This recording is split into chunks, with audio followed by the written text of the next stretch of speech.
ጭንቀታችን ቴዲ አፍሮ ነው ሲል እኛ ብሎ በኤርትራውያን ስም ስጋቱን ይገልጻል። አክሎም ፈጣሪ እሱንና ቤተሰቡን ከዲያብሎስ ይጠብቃቸው ሲል ጸሎቱን ያደርጋል። የብርቱካንን ጉዳይ ከታዋቂው አርቲስት ቴዎድሮስ አፍሮ ጋር አገናኝተውታል። ማዛ መሐመድ ለብርቱካን ባደረገችው የስልክ ጥሪ ተብሎ በወጣው ቅጂ ፋኖና መንግስት ሊገሉሽ ይፈልጋሉ እኔ ደብቅሻለሁ ስትል ተደምጣለች። ማዛ መሐመድ በማህበራዊ ትስስር ገጿ ላይ ያጋራችው ጽሁፍም እጅግ መነጋገሪያ ሆኗል። መረጃውን በስፋት እንመለከታለን።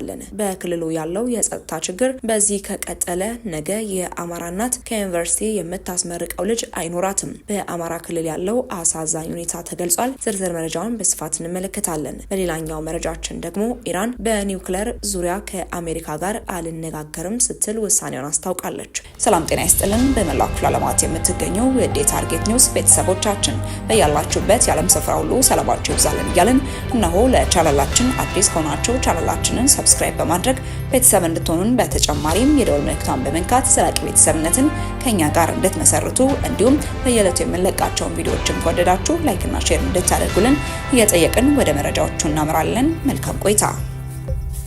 ወደ አስቀደምንላችሁ መረጃችን ስናመራ በብርቱካን ጉዳይ ማዛ መሐመድ ያስተላለፈችው መልእክት እጅግ መነጋገሪያ ሆኗል። በአንዳንዶች ዘንድ ማዛ መሐመድ እንዴት አደርጋለች የተባለ ሲሆን ማዛ መሐመድ ስለ ጉዳዩ ማውቀው እውነት አለ ስትል ያጋራችው መረጃም የተለያዩ አጀንዳዎችን እያስመዘዘ ይገኛል። በብርቱካን አንደበት የተነገረው ታሪክ የብዙ ኢትዮጵያውያንን ሀዘን የቀሰቀሰ፣ በውስጣቸው ያለውን ቁጭት፣ በደል፣ መጠቃትና መገፋት ያስታወሰ፣ የሴቶች እህቶቻችንን ቁስል እንደገና የቀሰቀሰ ነው ስትል ማዛ መሐመድ እናም እኔና ጋዜጠኛ ተስፋዬ ወልደ ስላሴም ታሪኳን እንደሰማን የተሰማን አሁንም ድረስ የሚሰማን ከዚህ ጥልቅ ከሆነ ሀዘን የተለየ አይደለም ትላለች። በአብይ አህመድ አገዛዝ ቁጥጥር ስር በሚገኙ ሚዲያዎችና ከአገዛዙ ፍርፋሪ በሚጣልላቸው ቀድመውም የአንድም ኢትዮጵያዊ በተለይም የአማራ ሴቶች ቁስል ለማይሰማቸውና ሁሌም በሚሰፈርላቸው ቀለብ ልክ በሚጮሁ አፎችም የተነገረው ደግሞ እጅግ አደናጋሪና አወናባጅ ነውም ስትል አስታውቃለች።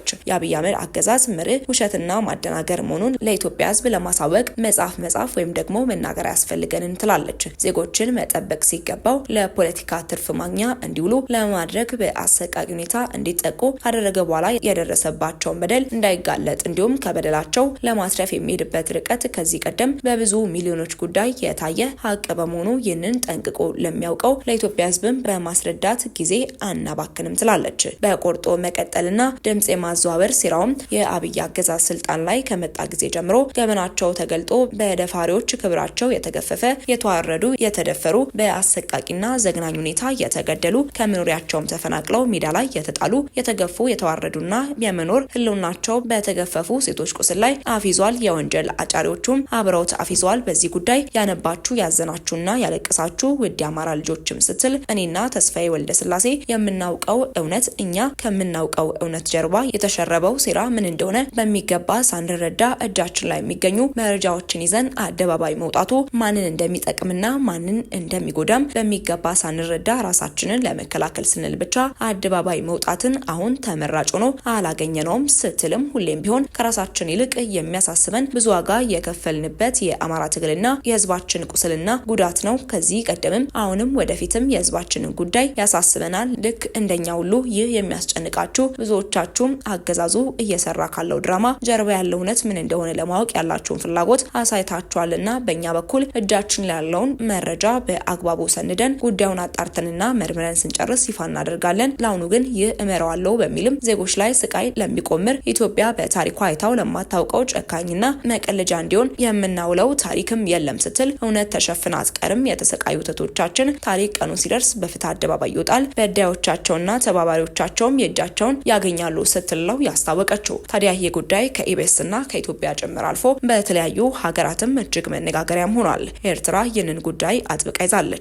ጭንቀታችን ቴዲ አፍሮ ነው ሲል እኛ ብሎ በኤርትራውያን ስም ስጋቱን ይገልጻል። አክሎም ፈጣሪ እሱንና ቤተሰቡን ከዲያብሎስ ይጠብቃቸው ሲል ጸሎት ያደርጋል። ይህ ሁሉ የሚለውና ለቴዲ አፍሮና ቤተሰቦቹ ከኢትዮጵያ በላይ የሚያነባው ኤርትራ ፕሬስ የተሰኘው የሻቢያ የፕሮፓጋንዳ አንድ ክንፍ ነው። ቴዎድሮስ ካሳሁንም ሆነ ባለቤቱ አምለሰት ሙጪ ምንም ባላሉበት ኤርትራ ፕሬስ በኤርትራውያን ስም ቴዎድሮስን ተጨነቅንለት ማለቱ ከሻቢያ የሚታወቁ ባሪያዎች አንጻር ትልቅ ጥያቄን አስነስቷል። ኤርትራ ፕሬስ በማህበራዊ ገጹ ሀዘኑን ስጋቱንና መላምቱን በማስቀደም ለኢትዮጵያውያን አደገኛ አጀንዳ የቀረጸው በአንድ ፌስቡክ ፖስት መነሻ ነው። ይህ ጉማ ሳቃታ በሚል መጠሪያ የተሰየመው የፌስቡክ ገጽ የለጠፈው ሰሞኑን መነጋገሪያ የሆነውን ጉዳይ ነው። ኢቢኤስ የተባለው ቲቪ ያቀረበውን በድርሰትና በልምምድ ታጅቦ ኦሮሞና አማራን ለማስጨረስ ታቅዶ የቀረበው የብርቱካን ቃለ ምልልስ ስህተት መሆኑ ቢገለጽም ጉዳዩን በሩዋንዳ የዘር ፍጅት አቀጣጣይ ከነበረው RTLM አገናኝተው ጉዳዩ በጥብቅ እንዲመረመር እየጠየቁ ያላቸውንም መረጃ በማህበራዊ ሚዲያ ገጾችን በመለጠፍ ላይ ይገኛሉ። ሁሉም መረጃዎችና ጥቆማዎች ትክክል ናቸው ተብሎ መደምደም ባይቻልም በተለይ መዓዛ መሐመድ በይፋ ነገሩ ተበላሽቷል፣ አፍረታችንን በውስጣችን ይዘን መቀመጥ ነው፣ አማራዎችም መንግስትም ስለሚገድሉሽ ወደ ደብረ ብርሃን ፋኖች ያሉበት አካባቢ እልክሻለሁ፣ እዛ ቀን እስኪያልፍ ልጅሽን ይዘሽ ተደበቂ ስትልም በስልክ የተናገረችው ቅጂ መሰማቱን ተከትሎ ነገሩ በቅንብር የተሰራ መሆኑን የሚያሳይ እንደሆነም ታምኗል። ጉዳዩን ሲያቀጣጥል የነበረው መሳይ መኮንን ዳይ ወደ ስራ በማለት በዚህ ጉዳይ ላይ ብዙ ጊዜ መውሰድ እንደማይገባ መግለጹ ዝግጅቱ እጅግ ሰፊና በደንብ የታሰበበት እንደሆነ ስለሚያሳይ ዜጎች መንግስት ይህንን ባደረጉ ላይ ጥብቅ እርምጃ እንዲወስድ መጠየቃቸውም ስህተት እንደሌለው በርካቶች ይስማማሉ። ነገሩ በዚህ ደረጃ ከባድ በመሆኑ እቅዱ አብሮ የኖረውንና እየኖረ ያለውን የአማራና የኦሮሞን ህዝብ ለማስጨረስ በመሆኑ ኢቢኤስን ሩዋንዳ ውስጥ የተፈጸመውን የዘር ፍጅት ካቀጣጠለው RTLM በማስመሰል መንግስት እርምጃውን እንዲወስድ ጫና የሚፈጥሩ ወገኖችም እየበረከቱ ነው። እንደ ሚዲያ እልቂትን ማውገዝ፣ ህዝብ እንዲጫረስ አልመው የሚሰሩትን ማጋለጥ ዋና ተግባር መሆኑን ሳለ ኤርትራ ፕሬስ ሉላ ገዙ የኤርትራዊ ዶላር መንዛሪ ድርጅት ባለቤት ልጅ ነች። የኢቢኤስ ባለንብረት አቶ አማን ፍሳ ሲሆን ሚስት ስትሆን የአቶ አማን ፍሳ ሲሆን ሚስት የቴዎድሮስ ካሳሁን ሚስት እህት ናት መባሉንና መቅደስ ደበሳይን ደግሞ የኤርትራ የደህንነት ሹም የደበሳይ ጸጋይ ልጅ ናት ተብሎ ፖስት መደረጉን ዋቢ አድርጎ እኛ ኤርትራውያን ለቴዲ አፍሮ ሰጋን የሚል አዲስ አጀንዳን ይዞ ብቅ ብሏል። በኤርትራ እድሜ ልካቸውን ከመሬት በታች ባለ እስር ቤት የታጎሩ መኖራቸውና መሞታቸው የማይታወቅ በግል እምነታቸው ሳቢያ መከራን የሚያዩ ዜጎችን ረስቶ በአዲስ አበባ ከባለቤቱና ከቤተሰቦቹ ጋር እንዳሻው የሚሆነውን አርቲስት በስጋት ቀለበት ውስጥ መክተቱ ለምን አስፈለገ የሚል ጥያቄ ያላቸው ሀሳቡን በዚህ መልኩ እንዲቀርብም ጥሪያቸውን ሰጥተዋል። ቢቻል ቴዎድሮስም ሆነ ሚስቱን በማነጋገር ሴራውን ማክሸፍ እንደሚገባም ገልጸዋል።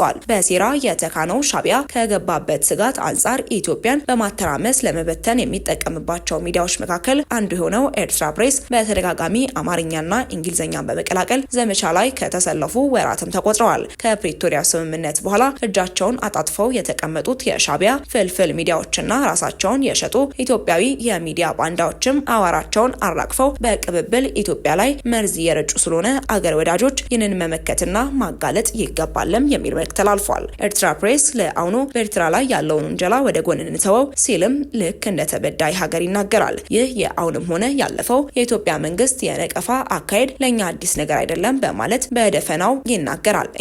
እኛ ኤርትራውያን እያለ ዝርዝር በሌለው ብሶትና ስጋትም ያላዝናል። ኢትዮጵያ የባህር በር ያስፈልገኛል ማለቷን ተከትሎ ዕለት ተዕለት ጉዳዩ ከሚመለከታቸው ዜጎች በላይ የኢትዮጵያ ጉዳይ እየለቀሰ በሚተቸውና አቅጣጫ በማንሳት ለሻቢያ ፕሮፓጋንዳ በሚጠቅም መልኩ የሚያቀርበው ኤርትራ ፕሬስ እኛን የሚያሳስበን በቀጣይ በአንጋፋው ቴዲ አፍሮ ላይ ያነጣጠሩ መሆናቸው ነው የሚል አጀንዳን ይዞ አሁን ላይ ብቅ ብሏል። ወደ ቀጣይ ጉዳያችን ስናመራ በክልሉ ያለው የጸጥታ ችግር በዚህ ከቀጠለ ነገ የአማራ እናት ከዩኒቨርሲቲ የምታስመርቀው ልጅ አይኖራትም። የአማራ ክልል ትምህርት ቢሮ ጥብቅ የተባለን እጅግ አሳዛኝ መልእክትን አስተላልፏል። በጸጥታ ችግር ምክንያት የዘንድሮ የትምህርት ዘመን ምዝገባ እስከ የካቲት 30 ቀን 2017 ዓ.ም አራዝሞ የነበረው የአማራ ክልል አሁንም ከ4.5 ሚሊዮን በላይ ተማሪዎች ከትምህርት ገበታ ውጪ መሆናቸውን አስታውቋል። የክልሉ ትምህርት ቢሮ ምክትል ኃላፊ አቶ ደምስ እንድሪስ እንዳስታወቁትም በክልሉ በጸጥታ ችግር ከ3600 በላይ ትምህርት ቤቶችም ተዘግተዋል ብለዋል። ችግሩ በዚህ ከቀጠለ ነገ የአማራ እናት ከዩኒቨርሲቲ የምታስመርቀው ልጅ አይኖራትም ያሉት ኃላፊው እንደ እስካሁኑ አስተምረን በተለያዩ የዓለም ክፍሎችም የምናሰማራቸው ልጆች አይኖርንም ሲልም ነው ያስታወቀው። ወደ መጨረሻው ጉዳያችን ስናመራ ኢራን በኒውክሌር ፕሮግራም ዙሪያ ከአሜሪካ ጋር በቀጥታ መነጋገር እንደማትፈልግ ገለጸች። የኢራኑ ፕሬዝዳንት ማሱድ እንደተናገሩት አገራቸው ከትራምፕ አስተዳደር ጋር በኒውክሌር መርሃ ግብሯ ዙሪያ በቀጥታ መነጋገርን አትቀበልም። ሆኖም ቀጥተኛ ያልሆነ ንግግር ለመጀመር ፈቃደኛ ናት ብለዋል። ፔዝሺኪያ በኦማን በኩል ለፕሬዝዳንት ትራምፕ በላኩት ደብዳቤ በሁለቱ ወገኖች መካከል የቀጥታ ድርድር ጉዳይ ውድቅ ቢደረግም ለተዘዋዋሪ የድርድር መንገድ ክፍት ነው ብለዋል። ፔዝሺኪያን ኢራን በኒውክሌር መርሃ ግብሯ ላይ ምንም አይነት ድርድር አልከለከለችም ብለው የኒውክሌር ድርድር መንገድን የሚወስነው የአሜሪካውያን ባህሪ ነው ብለዋል።